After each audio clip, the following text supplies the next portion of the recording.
Are you looking for an easy quilt top that you can complete in a weekend? Do you like the look of star blocks but cringe at the thought of matching all those triangle tips? Relax, there's just 4 intersections to match in each star. Better yet, only squares and other rectangles are used in this pattern. Ready to start sewing? In this video I'll give you a short overview of making this quilt using the quick corner method. Videos with more detailed instructions will follow. I've provided diagrams for cutting along with other directions. You can download these handouts at learnhowtoquilt.com under Quilt Classes, the 4-Star Quilt. Make sure your fabric has been pressed before you begin. You need to cut these shapes from the star fabric and these from the background fabric. First I'll make these sets of star rays using the quick corner method. You'll need 8 of the rectangles and 16 of the squares. Mark a diagonal on the wrong side of each one of the small squares. Use a pencil or just press. Take the small square and a rectangle, put right sides together, and then sew on that diagonal. I'll take another square, line it up in the corner, and sew. Press to the corners. After pressing, you'll notice there's 3 layers of fabric here.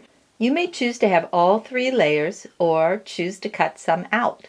To make the star rays in the center of this quilt block, you'll need 4 of these 7.5-inch squares and the rest of the 3.5-inch squares. Mark the diagonals and then sew a square in each one of the corners. Press and you'll end up with a block like this. Lay out your block. I'll be sewing in rows. Doesn't really make a difference if you go vertically or horizontally. However, on these directions, the rows are sewn vertically.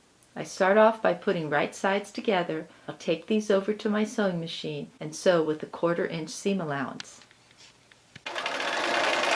I'll go back to the design wall and lay out my quilt.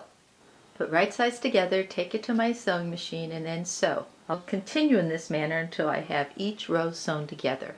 Next, I press the seams in the direction of the arrows on the pattern. Put right sides together, making sure to match the intersections. After all the rows are pressed, I'm ready to add borders. I use the measurement through the center as a guideline. Then I cut both the bottom and top border strips the same size as the center measurement. To add the side borders, I repeated the process of using this center measurement to cut my border strips. I continue in this manner, cutting each set of borders based on the center's measurement. Here's my completed top, pin basted and ready for machine quilting. If you would like more instructions about each one of these processes, check out the other videos in this series. Next up, cutting fabric. Thanks for visiting learnhowtoquilt.com. Please share our videos with your friends. And subscribe to our YouTube channel. Thanks.